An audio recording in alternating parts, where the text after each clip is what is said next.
The last 24 hours, I am going to suggest, have been amongst the most momentous in the conflict up to now, though I would say that what has made them momentous is not anything specifically that's happened on the battlefronts, though there have been some things happening on the battlefronts, but dawning recognition in Ukraine and in the West that the Ukrainian counteroffensive, or offensive perhaps, more properly speaking, the one that we've been hearing about ever since last autumn, the one that's been talked about ad infinitum and prepared for, and for which all those Leopard 2 tanks and Bradley infantry fighting vehicles, that this offensive, at least in its original conception, has failed. Now, before I turn to that, I am going to say a few brief things about the situations on the battlefronts. The first thing to say is that the Ukraine has continued sporadically to launch attacks on various places on the southern fronts. Now, if you all take your mind back about 10 days ago, we were hearing about how Ukraine had paused its offensive. It's now fairly clear that the offensive remains paused. There was talk at the time when it was being paused that Ukraine would launch further big offensive strikes in the second half of June. We're now in July, and that hasn't really happened. As I've discussed in my most recent programs, there was an attempt by Ukraine to shift the weight of the advances towards Bakhmut, into the Bakhmut area. There's been heavy fighting there.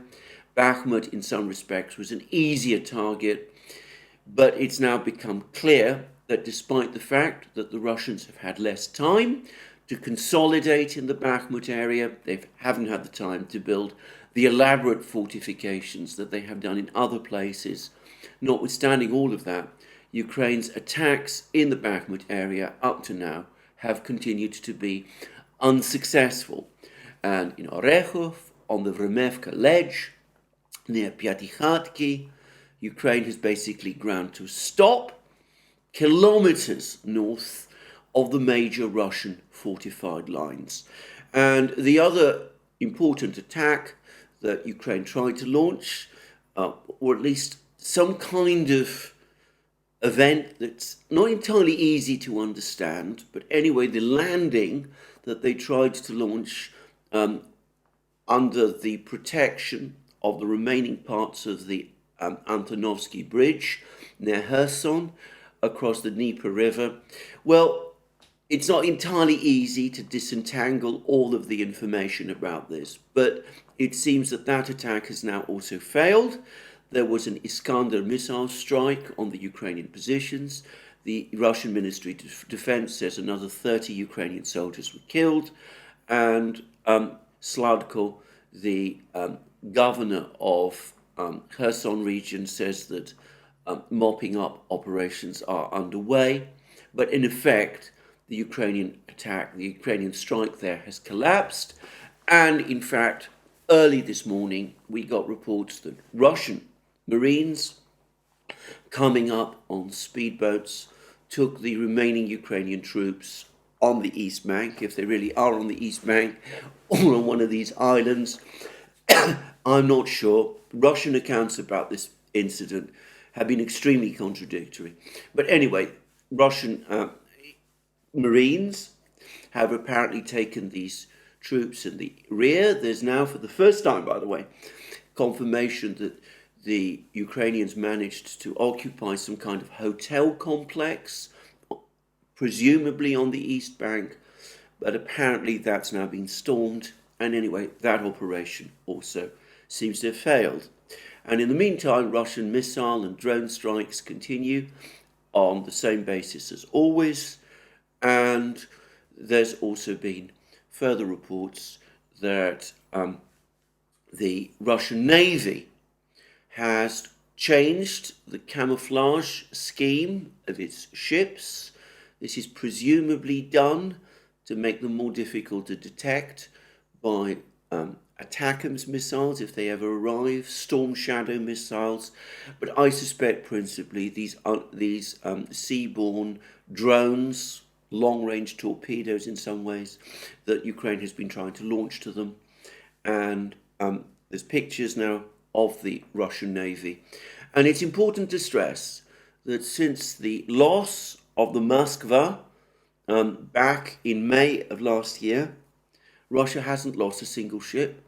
And since the start of the offensive in June, at the start of June, Russia hasn't lost a single aircraft to Ukrainian action. Anyway, that's where we are, it seems to me, on the battlefronts. Always we get reports from the Russian Defense Ministry about Russia inflicting horrendous losses on Ukraine. And I discussed in my program yesterday how a Kiev institute appears to be bearing out those claims.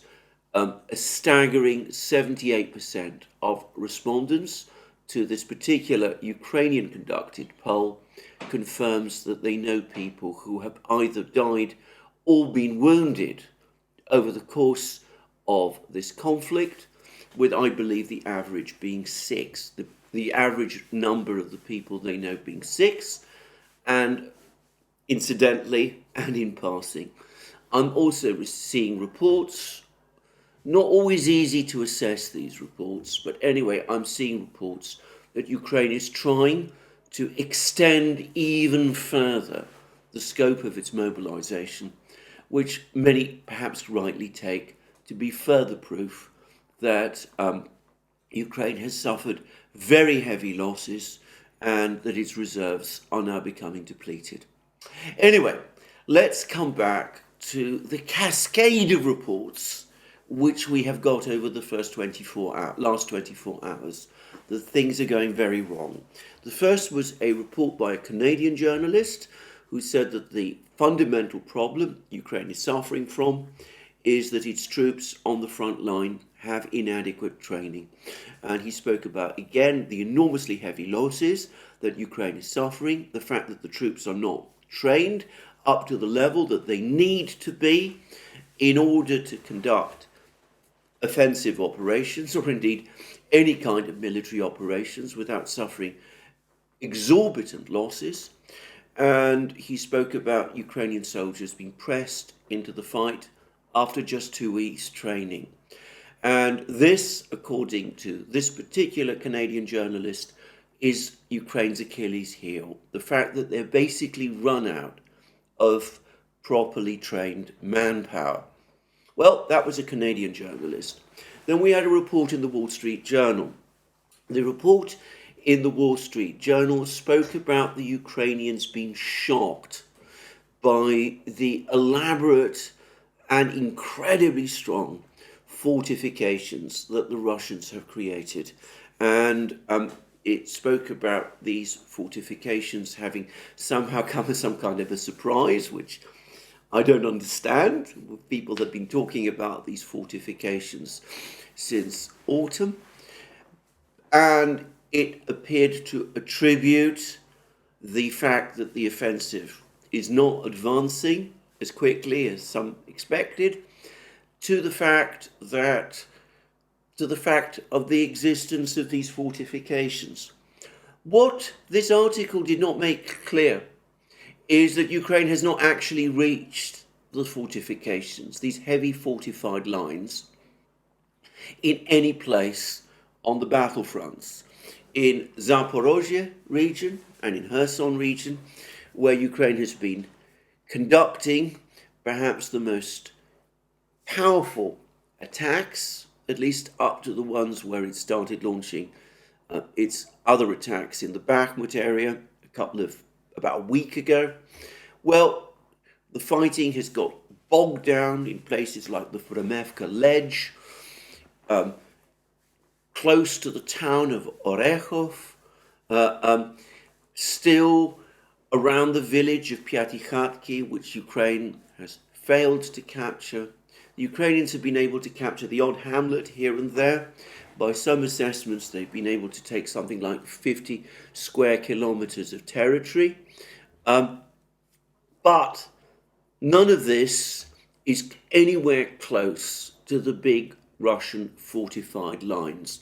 And when I say that they've captured around 50 square kilometers of territory, at least that is the assessment that apparently Western intelligence officers are making.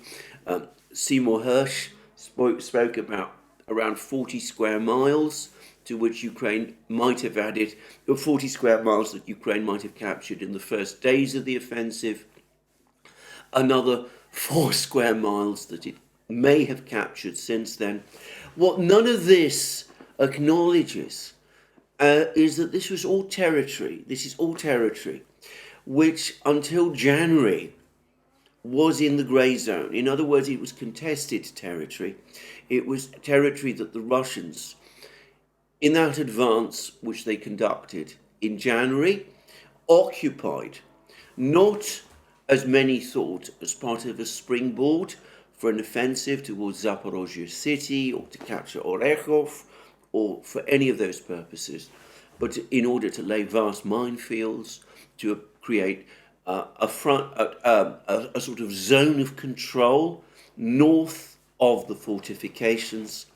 This is not, in other words, territory that is important to the Russians, or which is in fact a part of the area, the core area that they need to control. So this report by the Wall Street Journal is both accurate about the extent of the fortifications. It is misleading about the fact that this has come as a shock to the Ukrainians. If it has come as a shock to the Ukrainians, then I cannot understand why, given, as I said, that we've always known that these fortifications were there. And to be frank, it's also something of a shock to me that the Wall Street Journal and others seem to attribute the failure of Ukraine's advances to the existence of these fortifications, given that Ukraine hasn't properly reached them. I will qualify the last point by saying that perhaps one thing that Ukraine and its Western sponsors might have underestimated and not fully appreciated was the extent and complexity of the very elaborate minefields that the Russians have created in this zone of control. It seems clear, for example, that the attack that was launched on the 8th of June, south of Orekhov, the one which ended in complete disaster, as even the Western media, the US media, is now acknowledging. It ran into minefields, and it seems that both Ukraine and its Western backers had not appreciated either the scale or complexity of these minefields and their sophistication and the way in which the Russians were able to exploit these minefields in order to destroy the armored units that Ukraine was launching in this desperate attempt to reach Russia's fortified lines. So in that one respect, maybe the article, the Wall Street Journal article, is correct. Anyway, all of this is to some extent overshadowed by the reappearance of General Zaluzhny. Now, General Zaluzhny has been out of view for weeks. There's a massive amount of speculation as to his exact whereabouts and what he was doing. My initial view was that he just didn't believe in this offensive. But of course, there were other reports that he'd gone to the west, that he'd been severely wounded, that he was in some sort of a coma, that he was receiving treatment after shock from a shell attack, that he might be suffering from depression. And the last was a possibility that I myself floated. Well, I have now reverted essentially to my original view, which is that the reason that General Zaluzhny dropped out of sight is because he was always consistently opposed to the launch of this offensive in the way in which it has been launched. And he is now given an article, an interview to the Washington Post. This immediately after a telephone conversation that he has had with General Mark Milley, the chairman of the US Joint Chiefs of Staff, which, to be very clear, is full of recriminations. Now, I want to say the latter because, of course, the Washington Post is anxious to give a positive spin to this particular interview.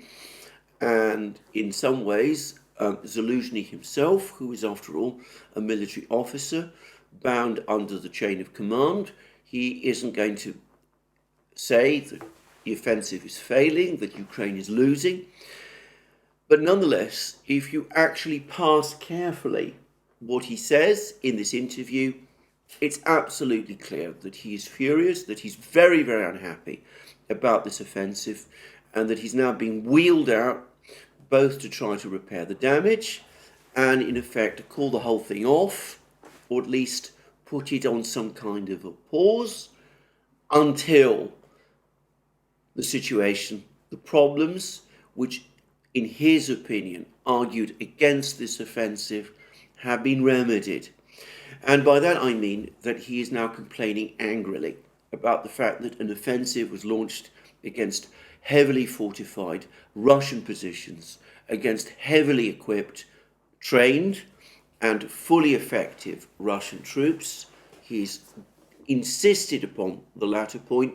He's poured cold water on the suggestion that the Wagner forces, which have been pulled out of the front lines and were pulled out of the front lines back in May, that their withdrawal has in any way weakened the Russian military positions.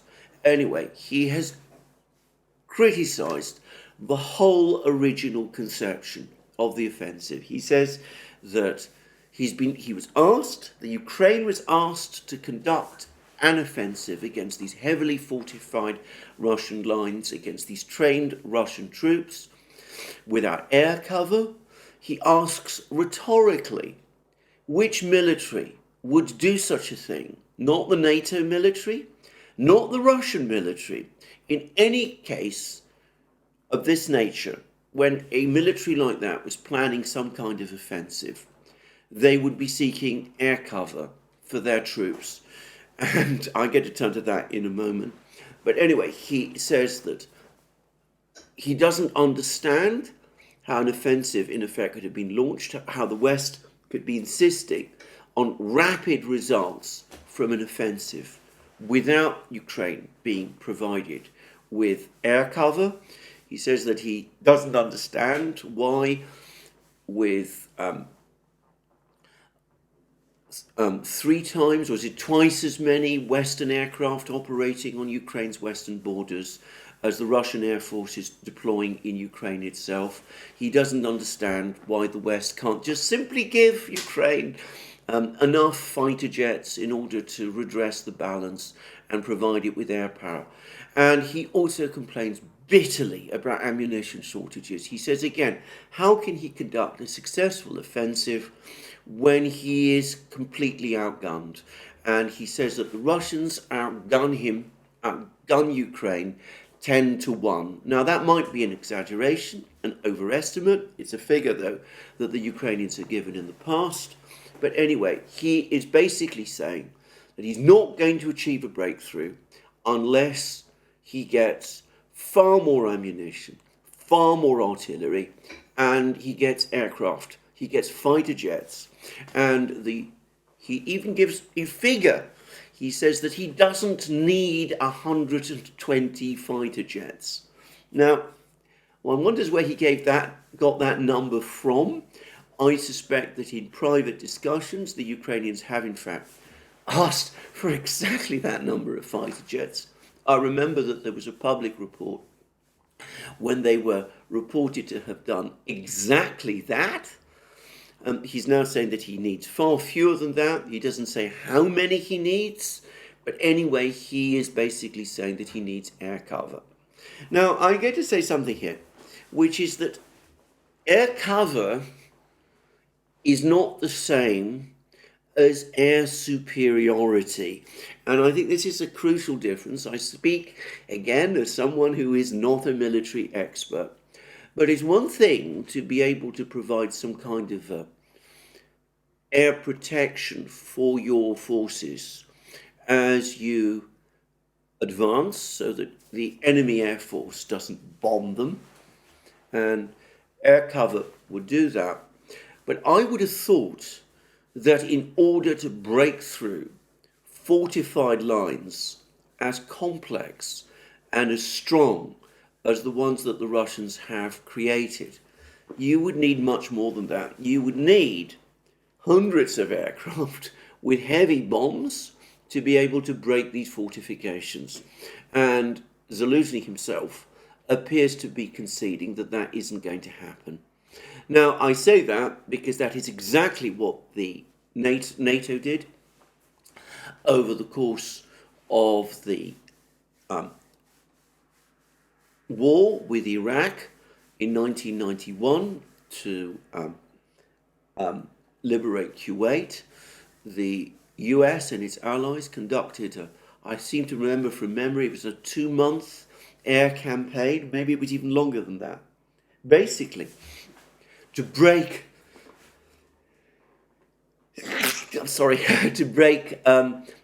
Iraqi defenses, to break through Iraqi defense lines. That was extremely difficult to do. And perhaps it was never fully completed because reports I've seen about this war, about which I am not an expert, suggest that in fact what actually happened was that the Iraqi defense lines were not broken by this air campaign, or had not been broken yet by this air campaign, but that Saddam Hussein, for reasons best known to himself, decided to withdraw his troops from Kuwait without coming to some kind of an agreement to do that first with the United States, and that this is what caused the entire Iraqi position in Kuwait to collapse. I'm not an expert on this war, but all I will say is the United States was not prepared to launch, as far as I can see, an advance into Kuwait to liberate Kuwait until those heavy fortified lines were broken, and the mighty US Air Force, backed by the air forces of France and Britain and the Arab states, spent weeks upon weeks bombing these fortifications, bombing facilities right across Iraq in order to break those fortifications before an offensive was even considered.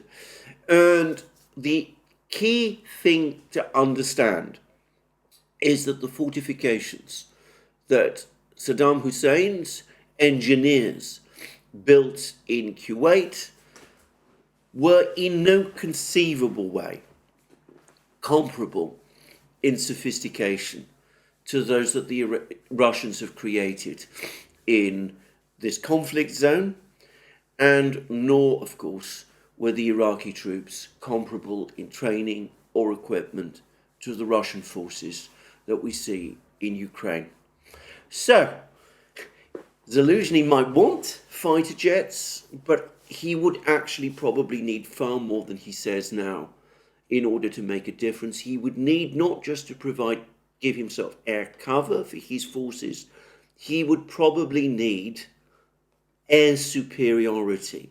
And I have to say, I think this is beyond his reach, even if the West supplies him F-16s, and as many people, Scott Ritter, for example, in a program he did with us, a live stream he did with us on the Duran, he actually said that the F-16 is a less effective fighter jet than the Sukhoi 35s, and certainly the Sukhoi 57s, and MiG-31s, and Sukhoi 30s, and other fighter jets that the Russians already employ in the conflict zone.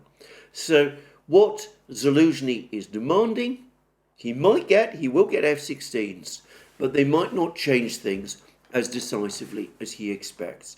Anyway, that was Zaluzhny. And of course, with fighters, with aircraft, Well, something can be done. Something might also be done in terms of long-range missiles. Storm Shadows have already been supplied with only very partial results up to this point.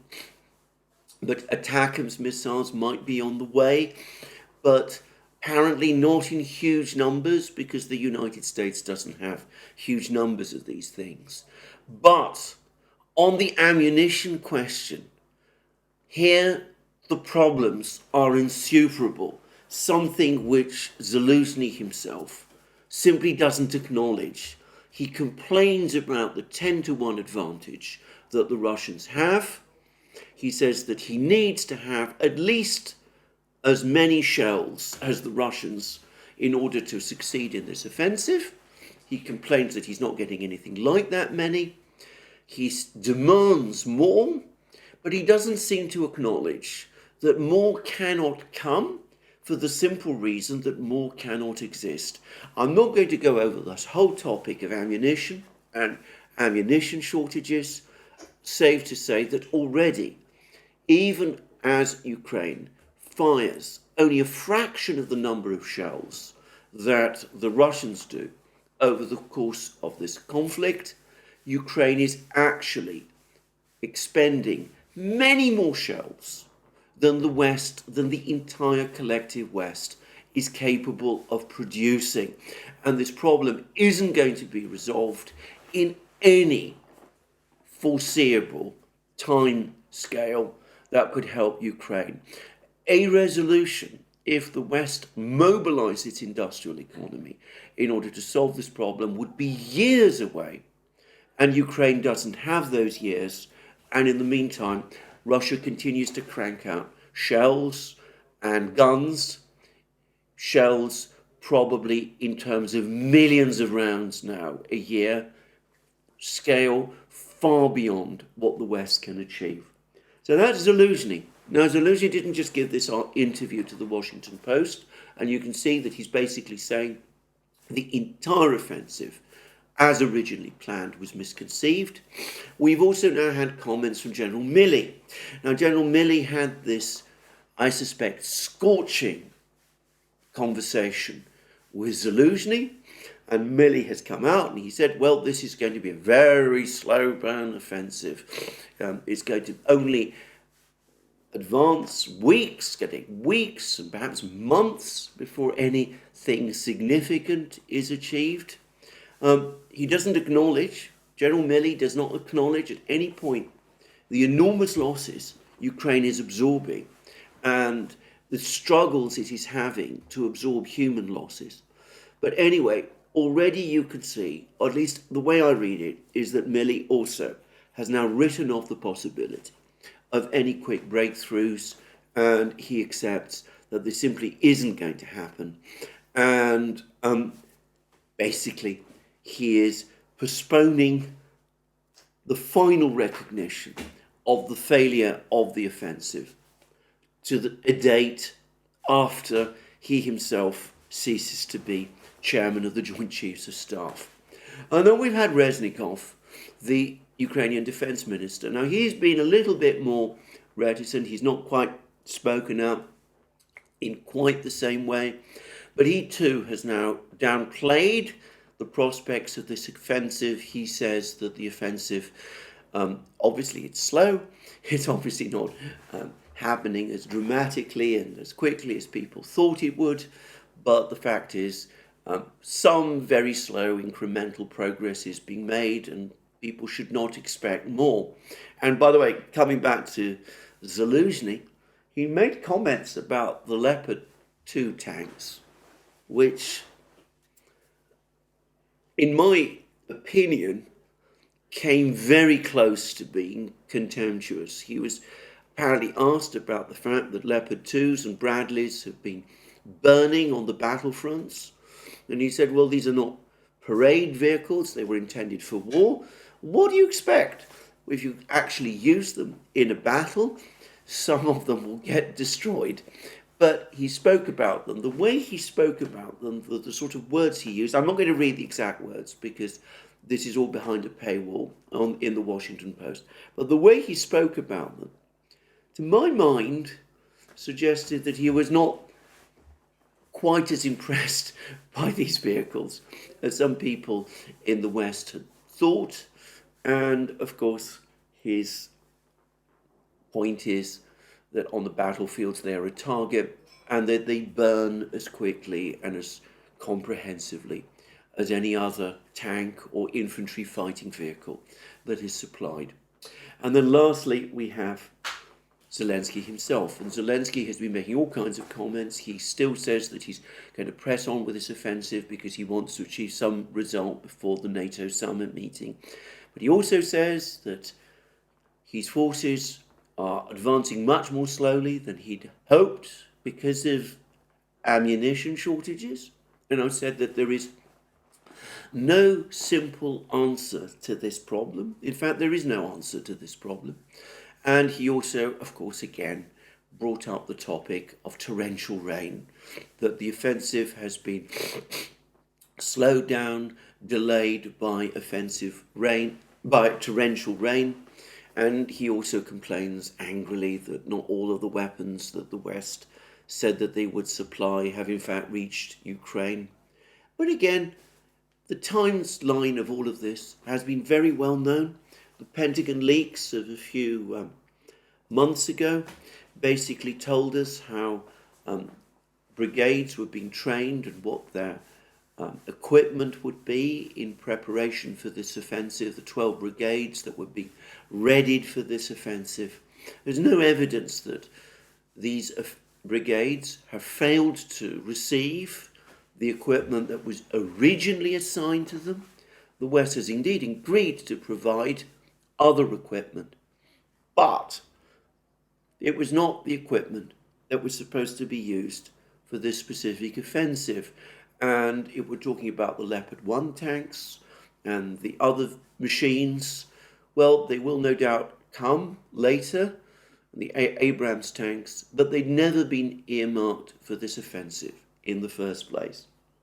So, in summary, it seems to me that this is not quite yet an admission that the offensive itself has failed. I don't think we will ever get that, actually.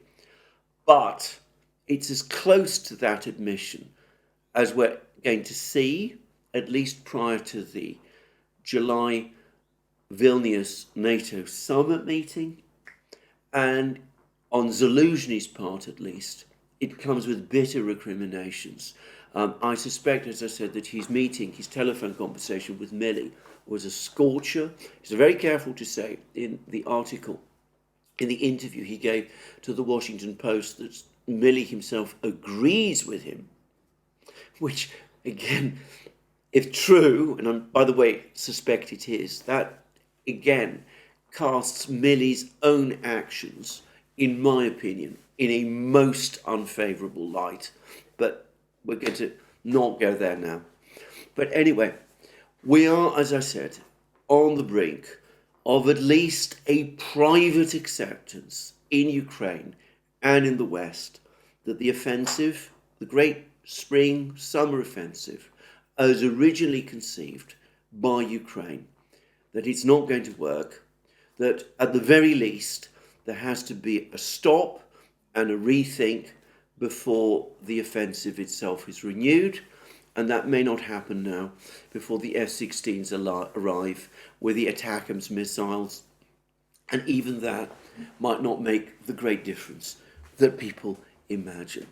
And of course, in the meantime, Russia continues to crank out more ammunition, more tanks, more infantry fighting vehicles, more guns. Every day you hear of more batches of these things being delivered by Russian military.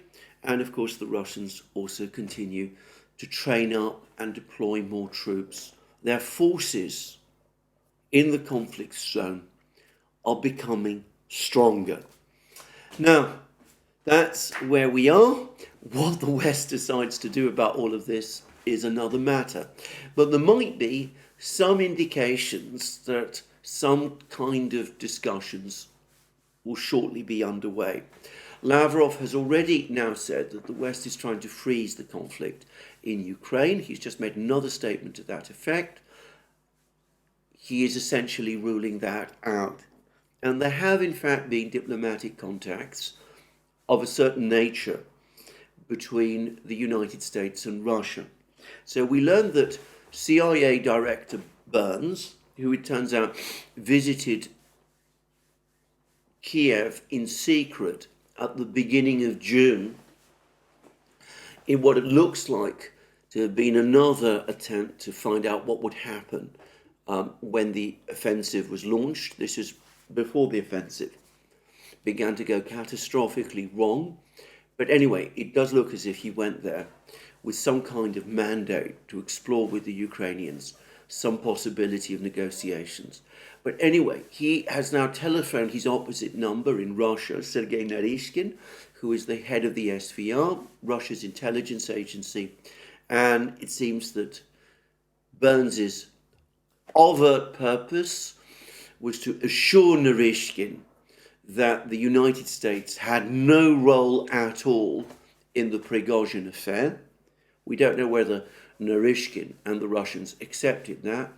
But one way or the other, I also suspect that it was intended again to establish some kind of contact with Narishkin, perhaps exploring the way for talks sometime soon.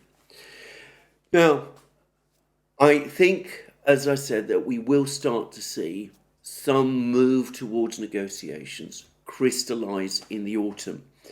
But can I say that before that happens, I do expect one last attempt to achieve some kind of breakthrough on the battlefronts. And that will be when the F-16s and the ATACMS missiles arrive. If the F-16s and the ATACMS missiles fail, then all that will be left will be the supplies of the Leopard 1 tanks and the lighter guns, the 105mm guns, and all of those sort of things, which virtually everybody agrees are insufficient to deter the Russians, to defeat the Russians.